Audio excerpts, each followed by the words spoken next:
This is the Protestant Libertarian Podcast, a project of the Libertarian Christian Institute and part of the Christians for Liberty Network. I really hope that you guys enjoy today's show.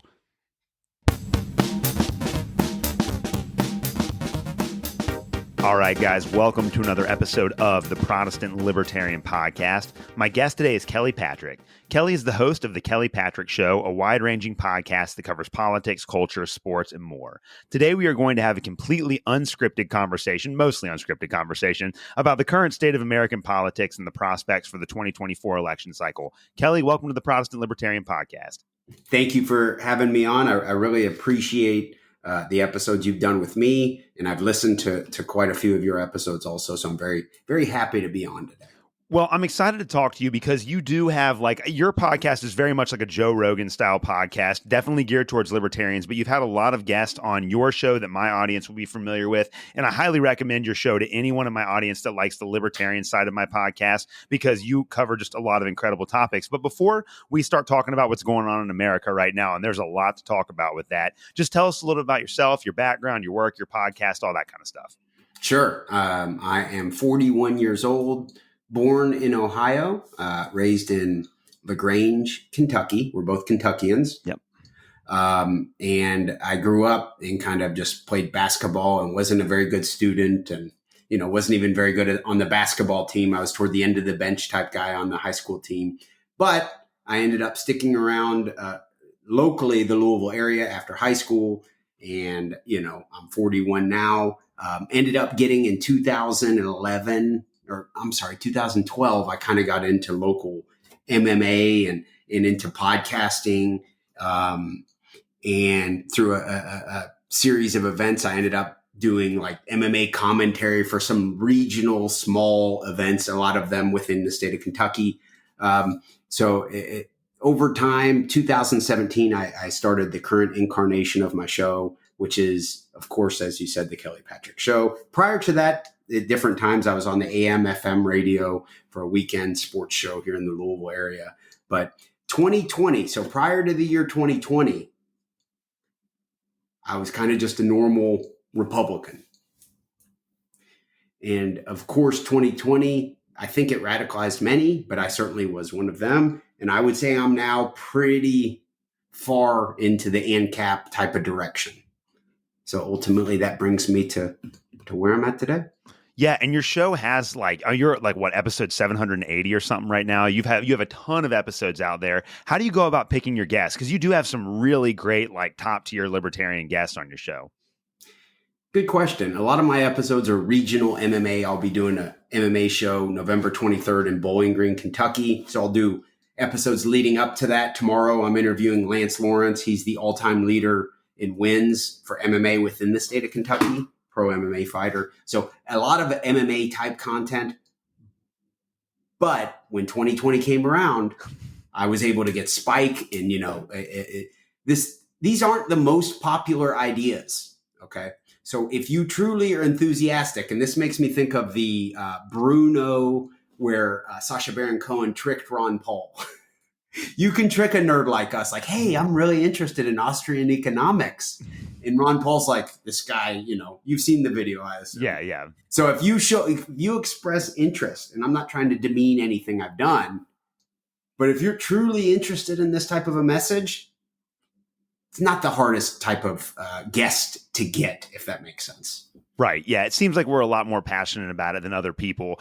This is going to bring me to my first topic of the day that I wanted to talk with you about. We are recording this on September 11th. So that is 23 years after the attack on the World Trade Center.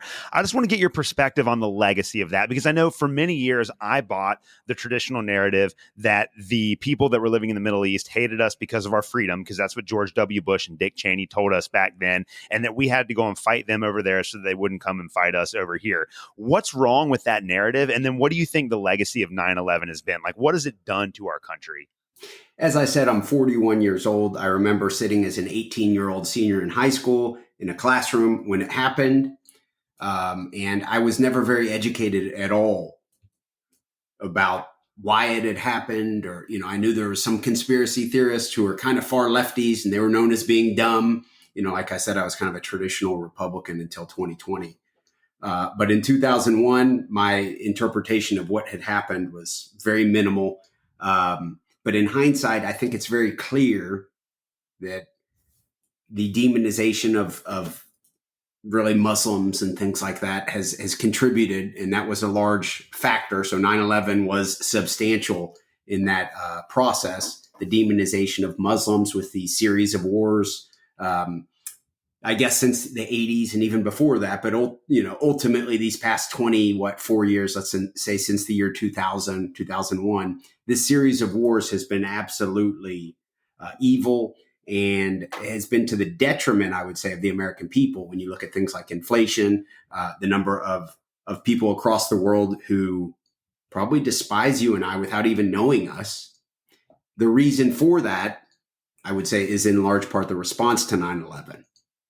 Yeah, I completely agree with that. And I do think that if you look at some of the polling that's been done, just from a broad swath of the American population, it seems like the majority of the American population has understood that the wars in Iraq and Afghanistan in particular were a mistake. Like there are people that are starting to realize that maybe we shouldn't have done that. But then they have no problem supporting the current proxy war with Russia that we're waging in Ukraine, and also giving billions of dollars to the Israeli government to bomb Palestinian babies. So why is it that so many Americans have this cognitive dissonance where they're willing to challenge this 20-year war on terror, but then they're just willing to accept the new wars like none of that ever actually happened? That's a good question. I think J.D. Vance is a great example of this. Of course, I'm cradle Catholic, as you know. I guess J.D. Vance is also Catholic, so I am at least interested. Also, I'm about the same age as J.D. Vance. I have lived in Kentucky and I was born in Ohio. I think he was born in Kentucky, lives in Ohio, maybe, but kind of similar type storyline in a lot of ways. So I've been interested in the J.D. Vance message. And he embodies what you just described as much as anyone. In the same breath, almost, he'll say, I admit the Iraq war in which he served was started under false pretenses. But then later on in that same paragraph or statement, he'll demonize Iran and turn it into a completely, like, I acknowledge after the fact that was an entire mistake, but I will learn absolutely no lessons from it and apply them to today. Right. I will only acknowledge it was evil because it's overwhelmingly popular now to say it was evil after the fact, kind of like Vietnam, for example. Yeah. No, I totally get that. One of the craziest things to me about this whole dynamic was how good the left used to be on war. I know that like I became a Christian in 2004, and from that point on, I wasn't like I didn't have any really strong political philosophy. I kind of just generally trusted our presidents and our leaders to make the right choice. But I always thought that like as a Christian, I wish that these wars could end. Like I wish that we could find a satisfactory ending to them so that more people don't have to die. But that was basically the extent of my critique. And it wasn't until I started like reading articles that referenced like these left-wing anti-war activists, and they always kind of castigated them as these heretics. Like there are these people out here that are saying we shouldn't do it, but Barack Obama's our president now. We know he's got everything under control. But it was always the left that was anti-war. But it seems like that's changed in the last couple of years. Why do you think that dynamic has switched? Like I don't know, except for like actual communists or hardcore socialists. I don't know anyone on the left that's principally anti-war anymore. What do you think accounts for that shift? I don't know exactly what it is, but I know it is a significant part of the rhetorical strategy for someone like Ben Shapiro to continually try to say this, pseudo intellectual lefty. That's like the description he gives of a Candace Owens or someone who is pretending to be like a social justice warrior on behalf of the Palestinians is his verbiage. But he so I don't know the answer to your question, but it's a great question. And it's very valuable in the eyes and the ears of so many of the people I love who are neocons, and they love guys like Ben Shapiro. They eat that right up. Oh, you're a lefty. Kelly's anti-war. He must be brainwashed by some lefties. Some of the people closest to me in my life, that's what they believe. Kelly's listening to the communists too much. He's anti-war. So I don't know the answer, but it's a substantial question. Yeah, and the wild, like the craziest thing to me, I want to kind of get your thoughts on this too, has been all of the Republicans that have come out and endorsed Kamala Harris over the last couple of weeks, and I think the biggest one has been Dick Cheney. And I love all of the social justice warriors that are just now completely embracing Dick Cheney, and they're like, "Man, what a hero coming in here and endorsing our candidate!" Like, what do you make of that? Like, how can people be that simple-minded? I don't get it. What do you make of that? What do they say? Time forgives. Like if you and I had a real serious argument today. All right, time heals all wounds. Yeah, right? that's what. Thank you, thank you. Time heals all wounds is the answer. It's cool at certain points to embrace George Bush hanging out and drawing. What was he into painting or something? The Democrats and Michelle Obama, I think, ended up really buddying up with George Bush. So I mean, time heals all wounds is what I would attribute that to directly. And what is strategically advantageous to play today is ultimately, of course, what it comes down to. Yeah, no, I completely agree with that. I do have one more 9/11 related question for you. Now, I'm not a 9/11 truther at all. I think that the narrative that, Osama bin Laden had legitimate grievances against the United States and took very unethical ends to satisfy those grievances is the correct narrative. And basically what happened was that the CIA and the FBI both had information that could have stopped the terrorist attacks. They refused to work together, and we got 9/11. And then the Bush administration more or less leveraged that to get these wars that they had been wanting for decades at this point in the Middle East. So I don't believe that 9/11 was an inside job, but it is funny just scrolling through Twitter today because, we follow a lot of the same libertarian accounts on Twitter. There are a lot of people that are expressing skepticism towards the conventional 9/11 narrative after COVID. I don't necessarily, I'm not a truther, but if it came out tomorrow that 9/11 was an inside job and that the Bush administration was behind it, I wouldn't be surprised at all. What's your thought on that? Like, what do you think actually happened on 9/11? What do you think? I just want to get your thoughts on that whole dynamic there, because it is interesting. I guess I was somewhat of a bootlicker when I was 18 and this happened. And I have a great father who's conservative and Republican. And I kind of always figured, even if I disagreed with him on some issues, at the end of the day, he ended up being right about most things. So I knew that from an early age. I've got a pretty sharp dad. And so I leaned to the direction of the narrative being they hated freedom.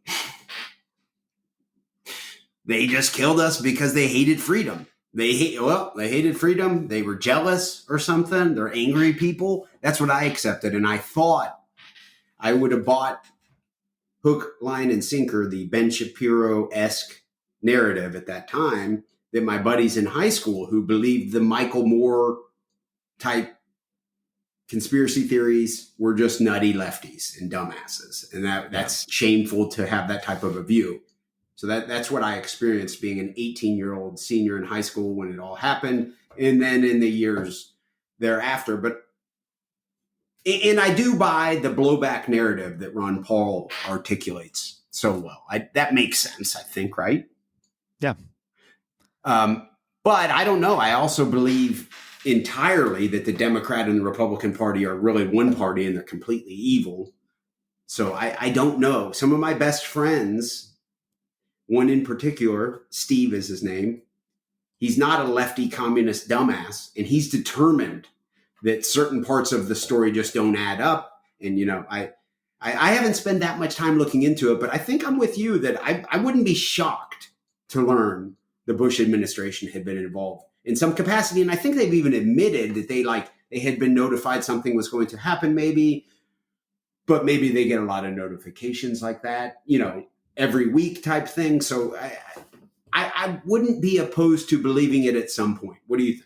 Yeah, no, I completely agree with that. And it's like I said, I kind of take at least the conventional libertarian narrative, the Scott Horton narrative on this, that again, they had legitimate grievances and the U.S. government just dropped the ball, but then also use that. And I think that no matter, even if Al Gore would have won the election in 2000, I still think that they would have found some excuse to invade Iraq and Afghanistan and ultimately try to invade Iran. I think that was always going to be the end game. And 9/11 didn't have to happen for those wars to happen. I think we would have gotten them no matter what.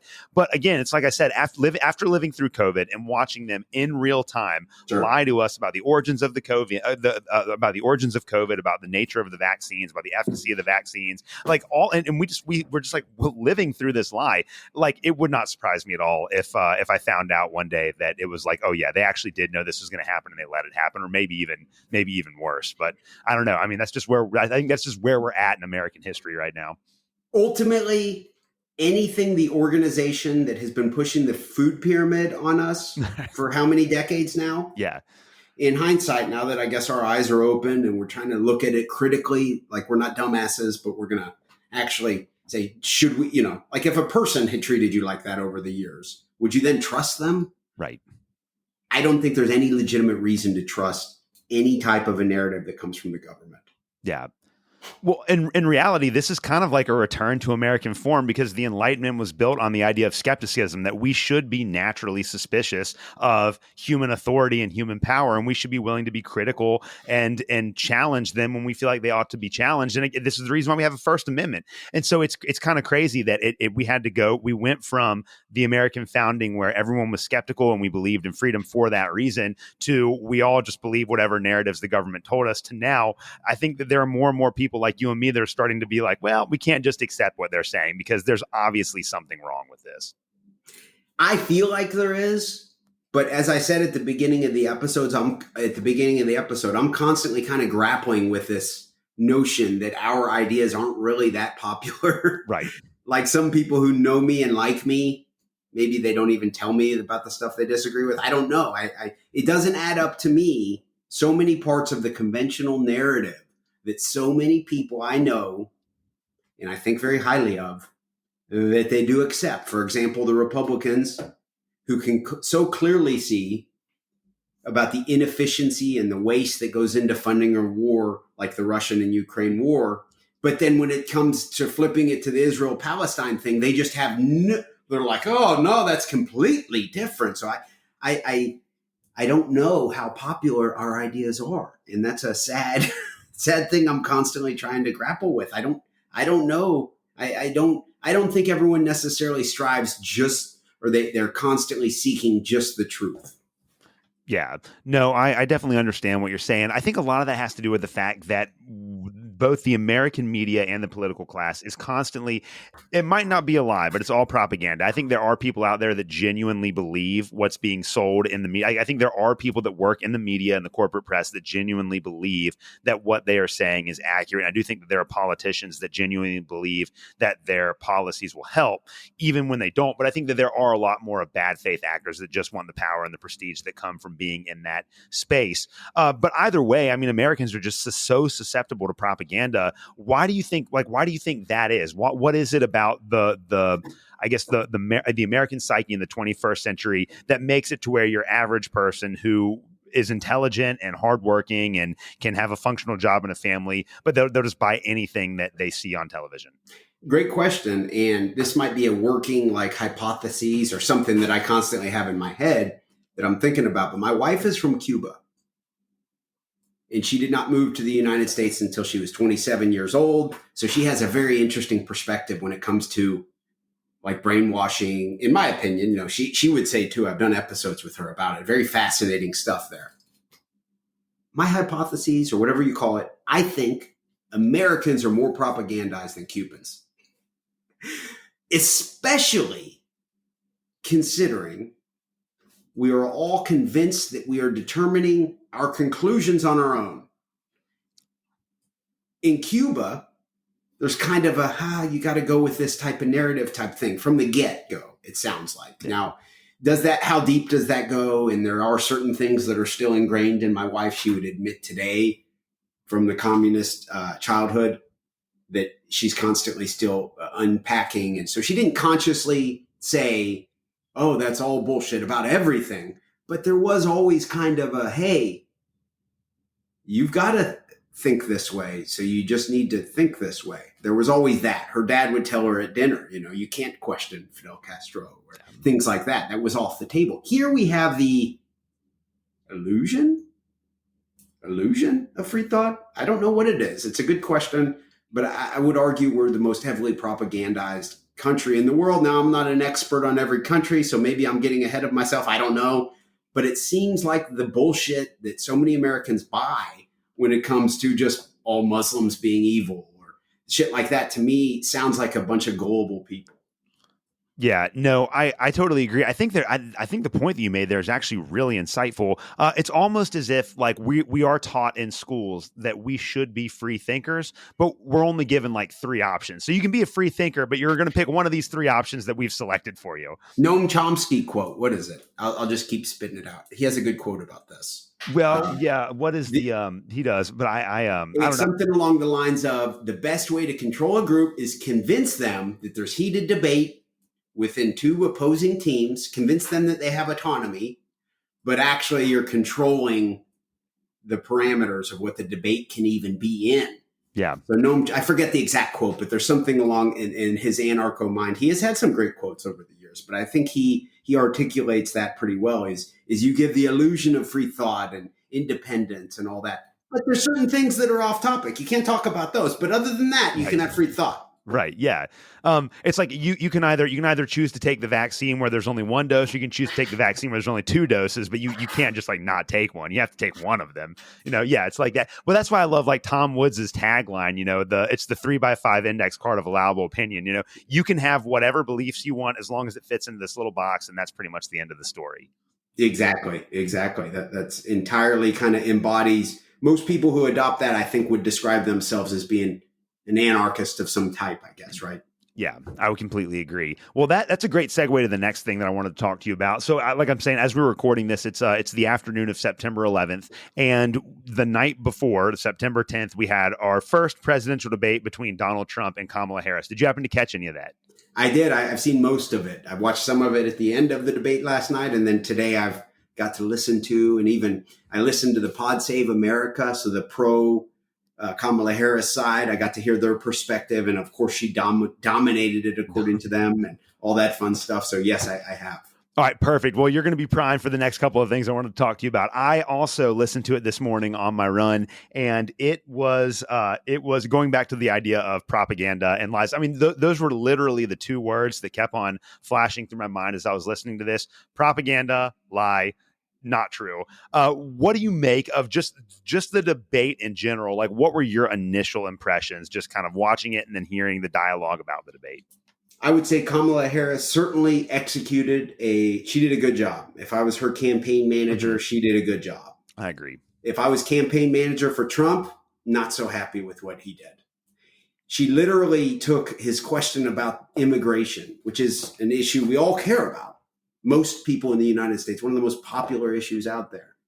And in her answer, she took a shot at Trump and the size of his crowds, clearly doing something very tactful and intelligent, trying to deflect from the question and see if Trump would run with it. Like, hey, are you dumb enough to take this low-hanging fruit here, Trump? And of course, my crowds are actually the biggest and they're the greatest. And have I told you, everybody who comes? I mean, he handled himself, in my opinion, in a pretty poor way across the board. What do you think? Yeah, I would pretty much agree with that. I thought Kamala Harris did a lot better than I expected. I did feel like Trump had a lot more energy than he's had over the last couple of months. Like I feel like he definitely lost a step after the assassination attempt, and he seems like he's been more muted and not quite as confident. And he definitely seemed like he was back to his 2016 self last night. He was more bombastic, using as many adjectives as he can to fill his sentences. It felt kind of like peak Donald Trump. I would agree he was not nearly as disciplined as Kamala Harris was, though. She came out as being much more professional than he did. Yeah, and I'm not even saying like Kamala won, big W for Kamala and a big L for Trump. I'm not saying that, because I agree with you. He did, he was defending. She would make some claim, and then he was legitimately defending it, just like anyone who's talking shit to someone else normally would do. And so I don't know if his supporters even mind that he took that bait. Yeah. I don't know how many people are buying the Kamala shtick. That is a difficult thing for me to gauge. But if I were Trump's campaign manager, I would not have been happy that he did that. I'm hearing that Trump might be getting ready to fire some people on his team So that's supposedly what he does sometimes is something will happen. Someone's like, no, Trump, don't take the bait. He's like, I have to correct them when they slander my name. I have to correct them. And then it turns into you're fired. And then maybe he hires that person back. But, I don't know. I'm not going to say, like, I don't know. What would you agree that Kamala probably on paper maybe won that debate? I would definitely say she had a better performance. I want to get your perspective on this too here in just a second. I was genuinely shocked that the moderators asked her a couple of tough questions. Like they did push back on her, and I got to give them which it's not. I'm not going to say it's refreshing, but it is abnormal and surprising when you see progressive moderators actually asking these candidates tough questions. I thought they asked her some good ones on immigration, and I thought they asked her a couple of good ones on Israel as well. I definitely felt like the entire debate was tilted against Donald Trump anyways, as we kind of all knew that it was going to be going in there. And I thought that Trump did a good job of maintaining that energy throughout. He always had kind of a witty remark, and he got some digs in on Harris. But again, I just feel like she came off looking like she was more professional and put together. And a lot of the problems that I've seen in the speeches that she's given, that like incessant cackling, her inability to start a sentence and then finish that sentence and make it coherent. She seemed to address a lot of those problems. I'm sure she put a lot of work into prepping for it. And much of what she said sounded like, it was kind of canned, and they were just like, stump speech type rhetoric, but it was polished, and you got to give her credit for that. Oh yeah. Oh, she did handle herself like kind of a savvy politician. She was smiling at the right times, kind of almost to suggest, like, I don't know if you got to see the video. You said you listened to it on your run, but there was times where Trump would take the bait and you could see it in her eyes. She was like, this dumbass, right, type thing. You could see she was like, I've got him here. I think I got the vibe. I'll give Kamala credit. She's a little bit more politically savvy than I had thought. Yeah, for sure. What do you make of the almost complete lack of policy substance in the debate, though? I mean, there was literally, it's just crazy. Like there was literally no policy proposals at all. What do you make of that? Is this just American politics in 2024? What do you make of that? I made a tweet today and I said, I feel much better about inflation after the debate last night. Thank goodness that, I interviewed Germinal G. Van, who is an African libertarian author, a couple weeks ago, and he made some very fascinating points. But ultimately, libertarians like you and I, we care about policy. I think what Germinal said was, if you're going to bring a argument to a libertarian, you better really be well read and ready. Yeah. Because if you're listening to a couple anarcho-libertarians analyze that debate last night, had no substance. There was nothing accomplished. I don't feel better about the cost of my groceries next year, anything like that. I feel better that the dollar will be destroyed more. Right. Get your money out of cash, buy property. So that's selfishly what I'm doing, the best I can, trying to buy things that will appreciate while our dollar continues to fail. So I'm taking an indicator from that, but I don't see that they addressed anything. I mean, they talked about some abortion stuff that, nobody's changing anyone's mind on some of these things, and they're not even big issues. I know that sounds bad, but I don't think, I don't know. The abortion things were very, very, very difficult. But I don't know why it's pushed like it's the most important thing in the country. Yeah. Well, on that issue in particular, I think that abortion plays really well to the Democratic base. And I believe that the majority of Democrats probably, or maybe not the majority of Democrats, but I would say that the majority of the hardcore Democratic voting base would probably want some sort of national legislation that enshrines abortion everywhere in the country. I actually thought that this was one of Donald Trump's better moments because he was actually making a principled states' rights argument for abortion. I thought that he handled that pretty well. I mean, how did you think that exchange went?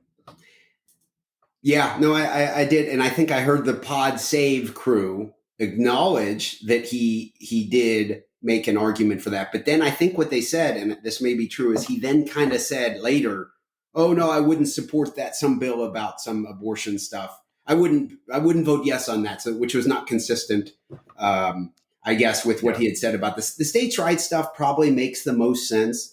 I've described my stance on abortion as being pro-life. So I do think abortion is murder and evil and shameful. But I think historically, if you try to control others and impose your lifestyle and choices onto them, it's not politically a good move. So I don't think it should be something that politically really we try to address like that. I know that sounds overly simplified, but to me, the abortion is a non-starter. Take the taxes out of it. If we're truly conservative, and if someone's listening, they're a Republican, and that's what we care about, just say, hey, have all the abortions you want. We're just going to withdraw the funding. We're going to withdraw the subsidization of it. I mean, that's ultimately what it comes down to, I think. And I think that's why the libertarian philosophy is so beautiful. Yeah, and just kind of let the market take its course. I think that's the best approach to that too. The other thing about the debate that's really frustrating to me is just how ignorant both of these people are, and about how ignorant the moderators are. I mean, I know that the Austrian school of economics is the only one that actually understands how inflation and monetary creation work. Like, everyone thinks that inflation is higher prices when it's really just an increase in the supply of money.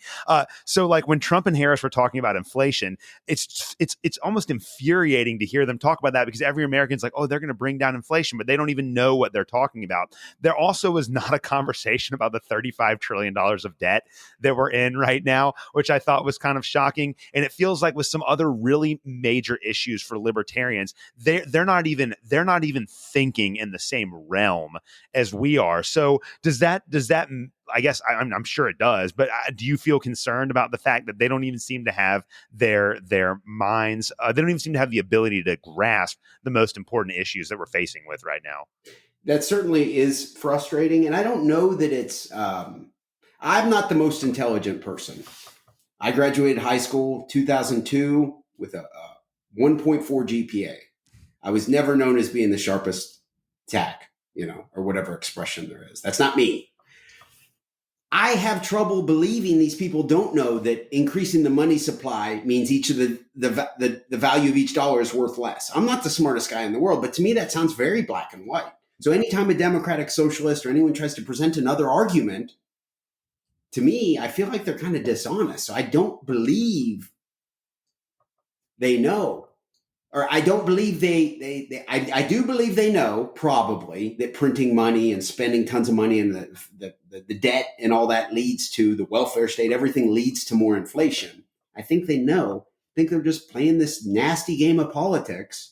And I do admit the majority of the people in our country, I don't think they know. I don't think they grasp what I just described, that increasing the money supply makes each of the dollars worth less. So I don't know why there haven't been more Austrian economists influencing people to know that type of thing. So I agree, a very frustrating topic when you can't even get to the first base of beginning to address the problem. Like, I guess Kamala's going to end up having like Inflation Reduction Act Part 2. And that's the solution to help. Yeah, print more money. a $2 or $3 trillion spending package or something like that is, I assume, what she has in mind. I agree, it's very frustrating.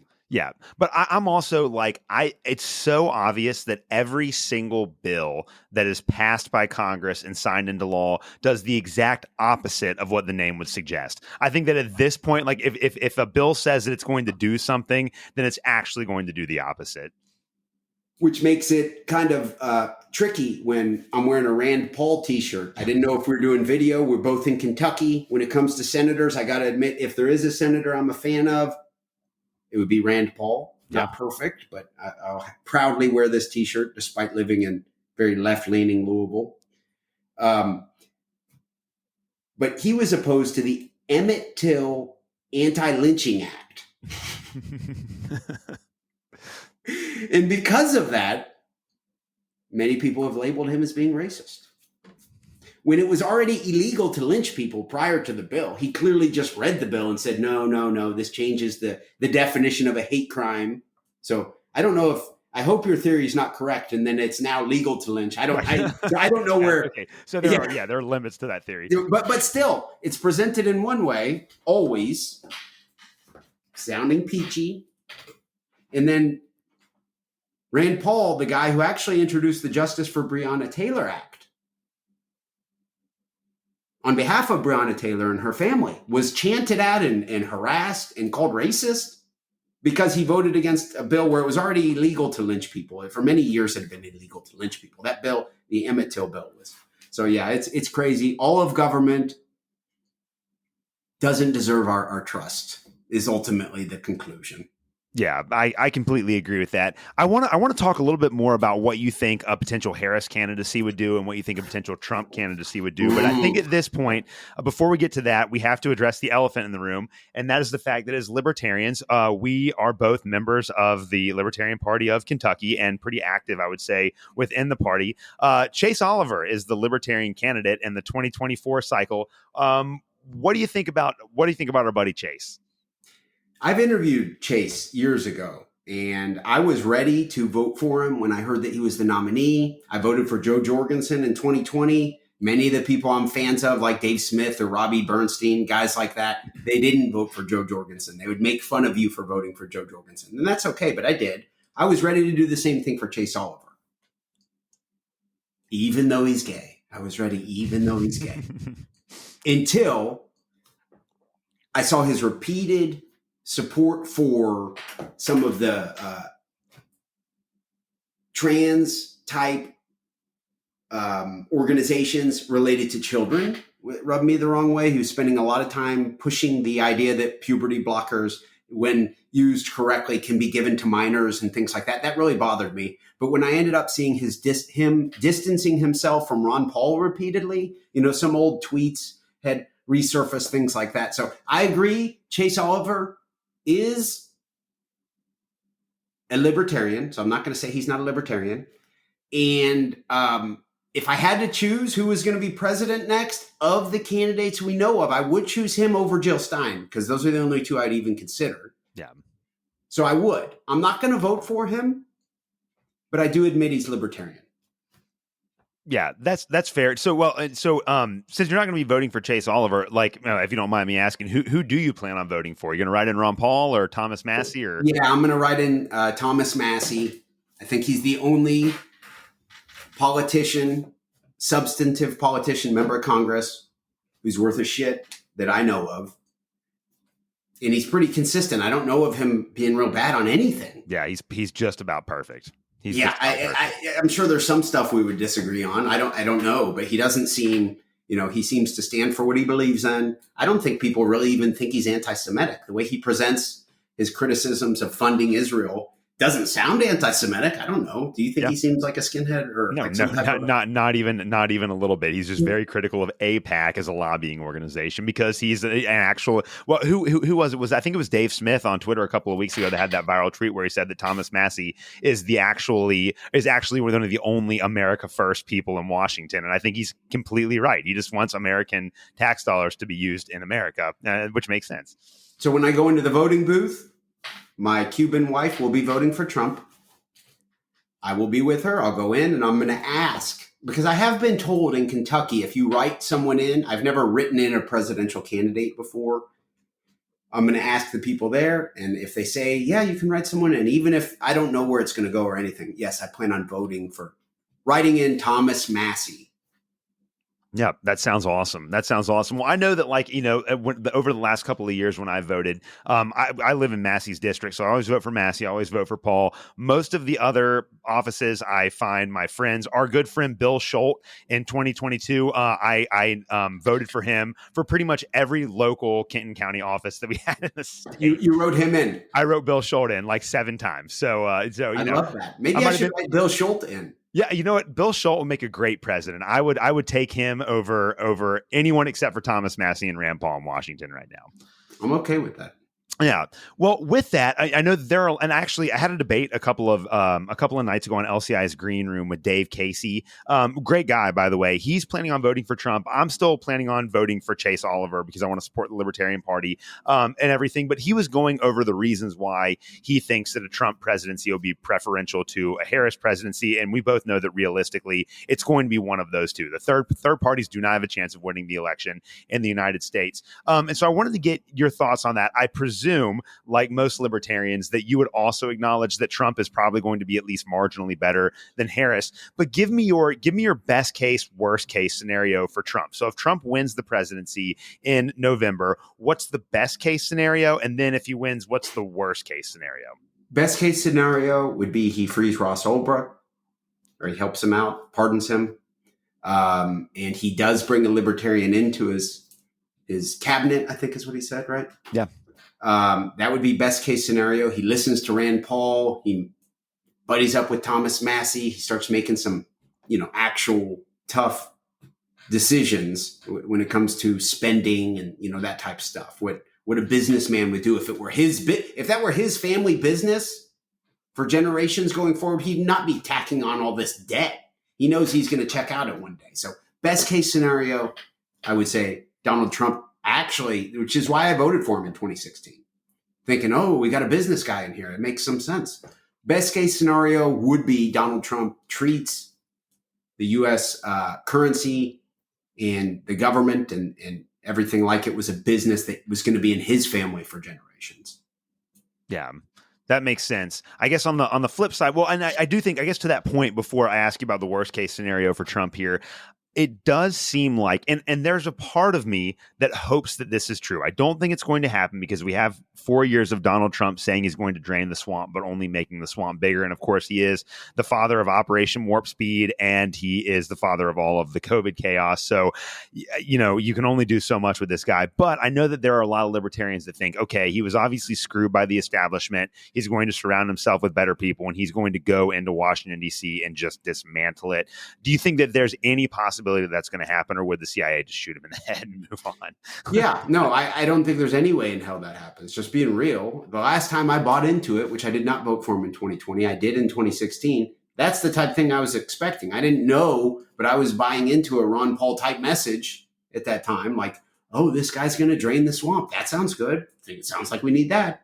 So I don't, just being real, I don't think, even if he wanted to, which I don't think he wants to, I think he wants to do what's best for his president, like many self-interested people, I'm not saying I don't have Trump derangement syndrome. I'm not saying he's the worst person in the history of the world. He wants to go down as a great president. I believe that. And he wants to win, and he wants people to love him and all that. I believe all that stuff. And I actually believe he's a pretty good dad. And, he's funny, in my opinion. He's hilarious. Numero uno, all-time funniest human in the history of humanity. I'm a fan. I'm a fan from that angle. I just don't see it. I have no evidence to suggest he's going to become real fiscally prudent or any. I don't even think he admits to knowing he needs to be like that. Like everything he says contradicts something he previously said. He has no backbone about anything. Just being real. I know it sounds like I have Trump derangement syndrome, but I don't think I do. I'm just like, I'm not voting for that shit. Sorry. Yeah. No, I get it. What do you think the worst case scenario is? So if Trump gets elected and then just totally screws it up, how does he do that? Man, they could go into some different directions. It's difficult to really predict because I'm thinking foreign policy. I'm looking at this big map ahead of me, world map. Whew, I don't know. It could get pretty ugly, right? I mean, he supports Israel more than Biden. At times he says that he needs to support. He called Biden a Palestinian. Right, I know. Okay, so let's dig into that. Okay. Biden's a Palestinian. So in Trump's mind, when he was calling, oh, you're a Palestinian, that means Trump's going to then take that to the next level. Like, that wouldn't be good, I don't think. That would probably lead to the destruction of Israel, I would think. Yeah. Some type of a big time war. So worst case scenario is some very serious war. Now, I don't think Harris will be any better when it comes to the foreign policy stuff. Trust me, I'm not suggesting that. Right. But worst case scenario is some pretty bad stuff from a Trump perspective. Worst case scenario also is conservatives continue to kick the can down the road in this country, pretend to be conservatives. I'm talking to you. I know you guys are listening. Right. Not you, Alex, but yes. the people who voted conservative their whole life. You call yourself a conservative. You're listening, and you call yourself a conservative. You continually vote for the Republican candidate because you like smaller government, limited government, and all that shit. So that's worst case scenario is people continue to support faux conservative, and then the destruction of our dollar continues along with the wages not keeping up with it. It's not helping the middle or lower class in our country at all. Yeah. Well, I want to ask you then on the flip side, it's probably not worth our time to talk about the Kamala Harris worst case scenario, because I think that we know what that would be. It would be the end of the American empire, which I mean, in some respects might be better for people living overseas, but it would be terrible for us. What is the best case scenario for a Kamala Harris president? So she becomes president in November. What's the best outcome of that election result in your mind? Best case scenario is I don't know. That's a good question. I was going to say just 4 more years of basically what we just had with Biden, because that has an impact like my life. You know what I mean? Yeah, things are more expensive, but we're here. We're still here. We're safe. So I guess that would be maybe best case scenario. That sounds horrible. I don't want so many people who know me end up accusing me of being like a lefty or something. I'm no fan of Kamala Harris. I don't think she even has any foundation I literally don't think that woman stands for anything. Yeah. I don't think she stands for, there's not a single issue that she consistently, I guess abortion, that's her one thing. Yeah. She consistently loves abortions. Other than that, so I'll give her credit for having a backbone when it comes to that specific issue. Other than that, to me, Kamala Harris brings nothing to the table. Ultimately, it'll be another 4 years of Biden. It'll be the same people who are controlling the White House right now, continuing to control it. And I would argue many of those people would be the same even if Trump wins. Yeah. Yeah, I definitely think that that's right, and it's just and that's the problem is that and I was talking to one of my conservative friends at work today about this on break, because he watches the debates and he's pretty open minded about my libertarianism, and I think he's kind of sympathetic to a lot of our ideas, which is great. And I was just talking to him about how really you have George W. Bush at the beginning of the 21st century, and regardless of the rhetoric of Obama or Trump or Biden, they all pretty much more or less have run policy regimes that are the exact same as George W. Bush. Every president that we've had since 2000 has been George W. Bush in policy. They've grown the size of the government. They've not ended the wars, no matter how different the rhetoric were. And again, Barack Obama, 2008, had some rhetoric that was pretty good. He seemed like he was going to be pretty good on war and some other things, and that was all a lie. Donald Trump had even better rhetoric in 2016. We're going to lock up Hillary Clinton. We're going to end these stupid wars. We're going to lower the size of government, make America great again. That didn't happen. And then Joe Biden, it's a return to normalcy. Well, normalcy kind of sucked already, so we didn't want to go back to that. So it just seems like there's been nothing but a long continuation of the exact same set of policies for the last 20 years. What's going to be really interesting, I think even if Trump wins, I don't see Kamala Harris running again in 2028. So where do you think, and this would be obviously the end of the line for Trump because he can't run again either. So I think in 2028, we're going to have a fresh crop of Republicans and a fresh crop of Democrats. What do you think looking 4 years ahead to the future? What direction do you think those parties are going to go towards? Do you think that maybe the Republican Party will finally lean more libertarian? Could we see somebody like a Rand Paul or a Thomas Massie on the ticket? Are the Democrats going to lean more toward, are they going to moderate because they feel like Harris is, where do you see that happening in 2028? Wow, that's a difficult yeah, question. Sorry about dropping that on you. Yeah, that is. What direction? Unfortunately, I have to say, and I know I've said that we have unpopular opinions and I sound like negative Nancy. I get it. I know. But I don't see it. I have no real reason for thinking Rand Paul or Thomas Massie is going to be more involved. Nice dream. I was convinced recently that Thomas Massie wasn't even going to run this last time, and he won. But I'm fingers crossed that Massie stays in the Congress. I don't see the Republican Party heading in a good direction. Will the Democrat Party? They will certainly have some decisions on their hands. Will someone like maybe Hakeem Jeffries step up, or I don't know exactly. Or what about this guy the Waltz? They seem to love him. Yeah. If I was a Democratic strategist, that's what I'm going with. The face of the party, Mr. Teachers Union. Yeah, I think that's true. I want to ask you about this too, because this is another theory that I have that I've been floating around a lot. I think it'll either be 2028 or 2020 or 2032. Andy Bashir, what do you think about him? Yeah, I can see it. He's also a big fan of the teachers unions, right? That's Yeah. kind of him and his dad's thing. So yeah, right in the same mold. Governor of of a Republican state, Democratic governor. So kind of a similar type situation. I could see it. Andy Bashir, Tim Walz, that type of mold. You got to love the socialism version. You got to love the whatever the union flavor is or anything like that. That's what the Democrats. I know I sound like a jerk. I hear what you're saying. That's what they love. They love, workers' rights, and I'm using air quotes, and that's right up the alley. I think Andy Bashir was close to being the vice presidential candidate. Yeah. Clearly, that's a similar mold, right? He's a somewhat similar mold as Tim Walz. Yeah.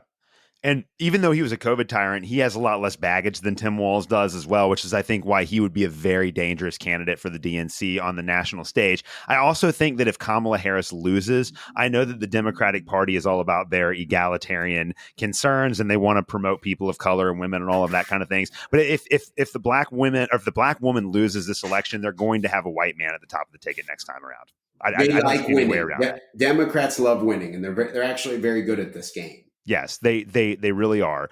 Well, we only got a couple more minutes left. I got a couple things I want to ask you before we leave. One of the things that has been the most frustrating to me about this election cycle is the fact that everyone seems to have forgotten what happened in 2020, 2021, and 2022. It's like COVID never happened. The lockdowns, the vaccines, the mandates, all of those things have just been brushed under the rug. It wasn't even addressed in the debate last night. Why do you think that issue, which has been the biggest issue in the world over the last 5 years, has just been completely ignored? Because it's politically convenient to discard it. And I do think that's why, although I'm not a fan of RFK anymore, I think, of course, they had RFK been involved more so and not had to end up dropping out, I think it would have been an issue because he was clearly tackling that. And that's why there was such vitriol and hatred for RFK and his stances. You criticize the regime, you criticize big pharma, and that's your stance. You can't have that, Alex, right? You can't question big pharma. That's what it comes down to. Same as the military industrial complex. You can be opposed. Last night Trump said he would end the war in Ukraine. He wants the war to end. And I think that was like his highlight maybe of the night. I was happy he said that. But then you have to be supporting some other war. You can't just be completely opposed to all of it. Right. Yeah. So it's the same thing. You can't be opposed to one of these big money makers, and that's pharma and the military industrial complex. Yeah, which it is. I think you're absolutely right about that. That's what's been so interesting about both Tulsi Gabbard and RFK becoming very important members of the Trump team. Do you think that he will allow himself to be influenced by someone like Tulsi Gabbard, who does have very strong anti-war inclinations, and then somebody like RFK, who at least wants to question the power that we've given over the pharmaceutical companies? Do you think that that's actually going to play a difference or make a difference in Trump's campaign and future presidency potentially? Sorry to continually go back to being negative Nancy, but I don't think RFK or Tulsi Gabbard actually are anti-war very well. They're anti-certain wars. I think I saw Tulsi Gabbard tweeted something last night about we need to all admit something to the tune of that Islam extremism is the problem or something like that. I think that was last night. Yeah. And RFK, don't even get me started. So I do like that they humor some good things every once in a while. And I'll admit they're at least a little exciting, but no, once again, I guess, does this mean I'm black pilled? I guess so. Or I think we just call this reality. This is what experience looks like. You know, wisdom can be a very dark thing. I guess so. Maybe RFK could be involved in some overhaul of the NIH or something along those lines. Based on his family's history, he'll probably be in charge of it, get a bunch of his buddies' jobs, and it'll be basically the same thing Fauci ran, I'm guessing. Something along those lines. It'll just be different people until he'll be saying he cleaned it up, and it'll still be corrupt. And maybe he'll make a couple changes here and there, but I don't expect much. Although I do appreciate, who is that family that went on Tucker Carlson recently? And I do appreciate that it's being talked about. Yeah. Right. RFK does have some very good rhetorical messaging I love his stats about the obese children and things like that. I do like that it's being talked about. So I don't mean to discard RFK altogether. I do like a lot of the things that he at least brings to the forefront. I'll give him credit. He's doing better than I am. Right. And moving a needle on some issues. So I shouldn't be so critical, maybe. Yeah, I get it. Well, I got one final set of questions for you, kind of switching gears a little bit. So this episode is going to come out. I guess this will be the third Tuesday of September, something like that. Whatever. The 2 Tuesdays before our episode airs, both of my guests were Catholic. So the first episode of this set of 3 was Trent Horn, who's a pretty famous Catholic apologist, and then I had Matthew Levering, who's a Catholic theologian, on last week for the show. So you have the honor of being the third Catholic in a row that I've had on my show. 2 questions about that for you. Number one, what do you find so appealing about the Catholic Church? Like, why is the Catholic Church meaningful for you? And then it seems like there are a lot of people in the libertarian world that are also committed Catholics. What do you think about the possibility for the Catholic Church embracing libertarian ideas, or for members of the Catholic Church, I should say, to embrace libertarian ideas? Yeah, man, those are a couple good questions. I'm a cradle Catholic, so I was baptized as a baby, of course, different than the Protestant tradition. I went through First Communion and confirmation, was married in the Catholic Church in 2008. And ended up falling away a little bit. Didn't end up going to church much. At times, I would have described myself as an agnostic, even. But the more years that went by, the more I do come from a great family of Catholics, and I have a lot of great representatives that I get to look up to, my uncles and aunts, and there's a lot of them. And so over time, I ended up getting back into the church. My current wife helped bring me back into the church. I'll give her credit for it. She's a big fan of Jesus. And so we've been getting back into the Catholic Church. But I recently did enjoy hearing the Pope take some pretty neutral stances on some political or some war type topics. And he gets a lot of crap. Of course, right-leaning Americans criticize the Pope a lot. And I'm not saying he's perfect. Some of the stuff he said about global warming, to me, sounds a little kooky, I admit. But I did like that he took a stance on that. So that did help draw me back in. And I'm actually this upcoming Sunday, I will be a lector at my parish for the first time. Yeah. So I'm over time reading the Bible more, getting more involved with, I'm a Eucharistic minister at church now, and I'm now reading, like I said, next week I'll do that for the first time. And is there a chance that that's a good question. The Catholic Church could embrace libertarianism a little bit more? I don't know. That's a good question. Why are there so many libertarian Catholics? Another good question.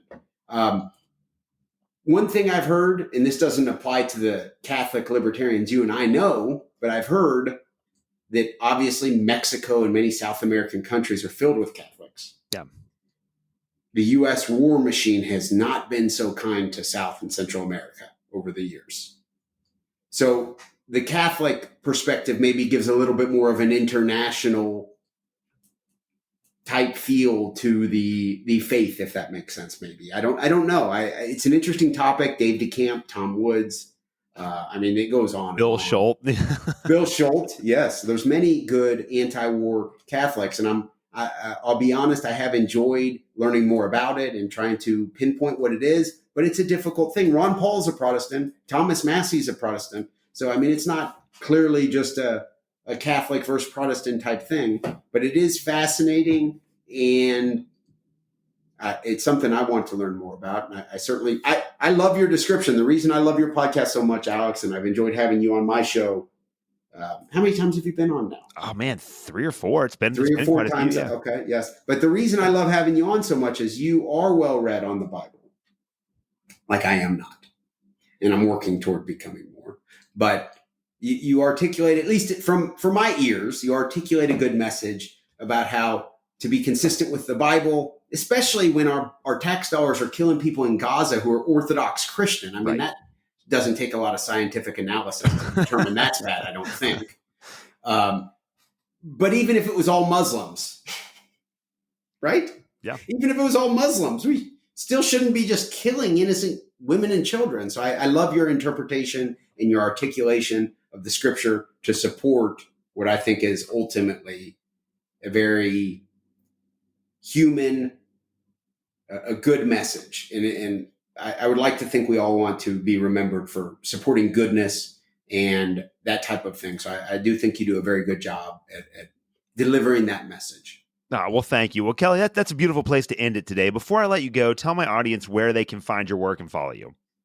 At KellyPatrick502 on Twitter. You can check it out. Livesportscaster.com is where the Kelly Patrick Show, all the episodes are databased. Even if you wanted an episode, I think Spotify allows like 200 or something, but livesportscaster.com is where you can check that out. And then, of course, Spotify, iTunes, everything for the podcast. Alex, thank you very much for having me on the show. Hey, thanks for coming on the show today, man.